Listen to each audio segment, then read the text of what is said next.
Satu. Ya, satu. Take ketiga nih. Halo, perkenalkan nama saya Nicholas Apin Gandra dari kelompok 5. Jadi kelompok saya akan mempresentasikan Vue.js. Dan sebelah saya ada Perkenalkan, nama saya Riantoni Pranoto. Perkenalkan, nama saya Christopher Abidias Doviano dengan NIM 6767692. Halo, perkenalkan, nama saya Edmund Danu Pandino dengan NIM 68115. Nama saya Francisco Tony, NIM saya 65250. Oke, kita mulai masuk ke materi. Pertama nih, short history dari Vue.js. Vue.js adalah sebuah kerangka JavaScript yang bersifat progresif dan terbuka yang dikembangkan oleh Evan You pada tahun 2014. Nah, sebelum Evan You itu pernah bekerja nih sebagai pengembang AngularJS di Google.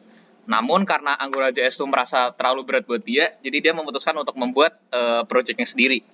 Nah, Vue.js adalah project sampingan dari Evan You yang bertujuan untuk membantu teman-teman dalam pengembangan aplikasi web.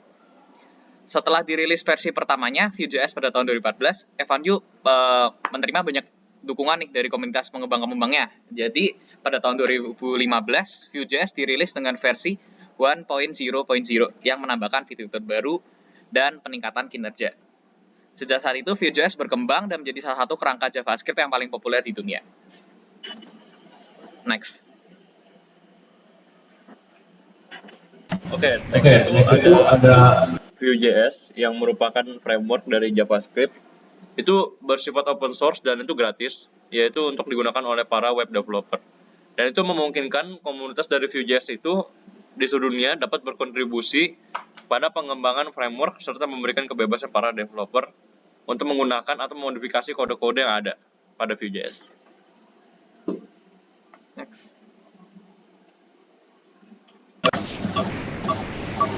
Selanjutnya ada prerequisite atau prasyarat.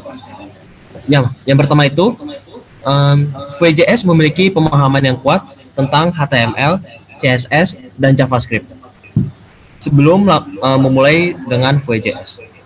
Lalu yang kedua, memahami konsep DOM atau Document Object Model, yang mana sangat membantu dalam memahami bagaimana Vue.js berinteraksi dengan elemen-elemen yang ada pada halaman web.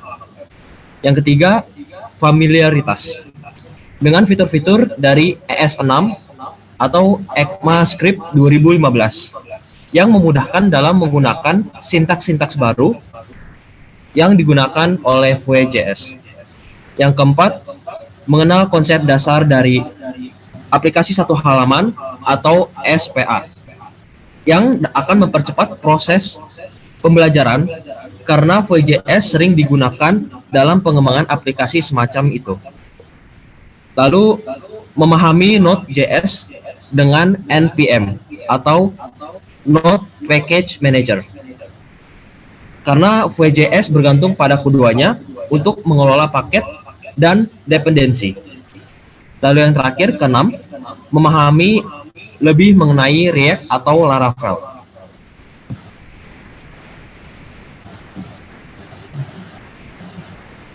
Selanjutnya ada strength. Yang pertama, easy to use. Vue menggunakan berbagai metode keterampilan front-end dan menghasilkan sintaks yang bersih dan intuitif, sehingga sangat ramah dan mudah untuk dipahami bagi para pengembang pemula. Selanjutnya ada komponen base. Vue.js menggunakan pendekatan yang berbasis komponen, yang memungkinkan pengembang untuk membagi antar muka pengguna menjadi bagian-bagian yang lebih kecil dan terpisah yang disebut komponen. Hal ini membuat pengembangan menjadi lebih terstruktur, modular, dan dapat digunakan kembali. Yang ketiga, reaktif. Vue.js menggunakan sistem reaktif yang efisien. Ketika data digunakan dalam aplikasi berubah, Vue.js secara otomatis memperbarui tampilan yang terkait dengan data tersebut. Program ini dengan mudah menavigasi pengikatan data reaktif dua arah, menjadikannya pilihan yang sangat baik untuk aplikasi satu halaman. Yang keempat ada integrasi yang baik. Vue.js dapat dengan mudah diintegrasikan dengan proyek-proyek yang sudah ada. Anda dapat menggunakan Vue.js secara bertahap atau progresif. Yang terakhir ada ukuran file yang lebih kecil. Ukuran Vue adalah salah satu keuntungan terbesarnya. Versi kerangka yang di gzip hanya 20,9K. Jauh lebih kecil dari opsi pasar lainnya seperti React atau Angular.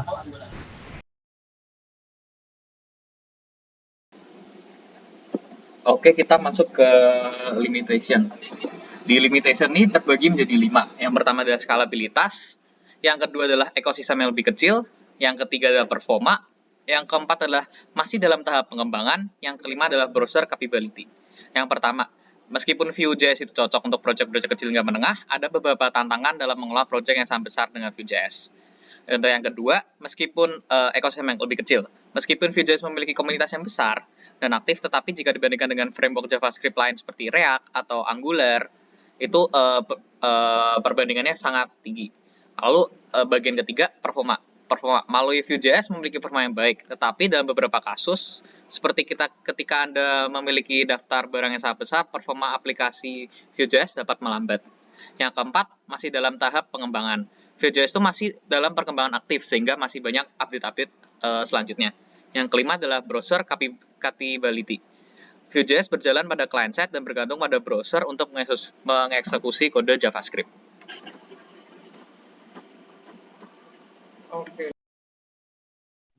Sebelumnya ini perihal tentang mini project ya, project kecil menggunakan framework Vue.js.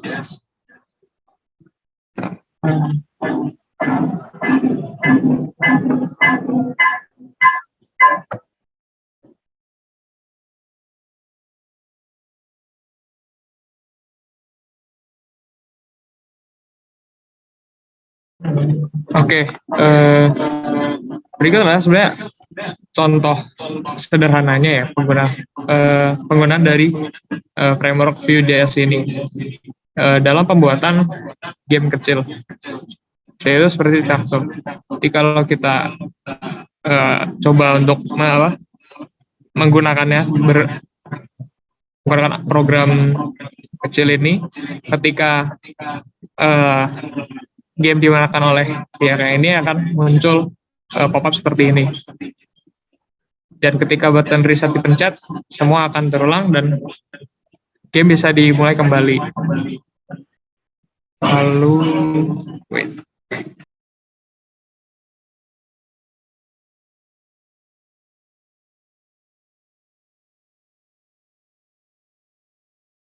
Oke, berikut ini adalah kilasan coding dalam pembuatan mini project, yaitu project game Tic-Tac-Toe. Di sini kita jelas kita harus declare dalam HTML terlebih dahulu. Lalu di sini kami menggunakan Bootstrap untuk library CSS-nya, dan kita menggunakan CSS tambahan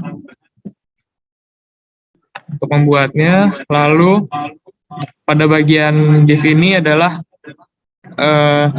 keseluruhan komponen pada website. Lalu untuk scriptnya ini adalah fungsionalitas dari game tersebut. Seperti ini contohnya, ada ketika menang pattern-nya itu seperti apa aja. Lalu tadi pop-up yang keluar ini alert dan lain-lain.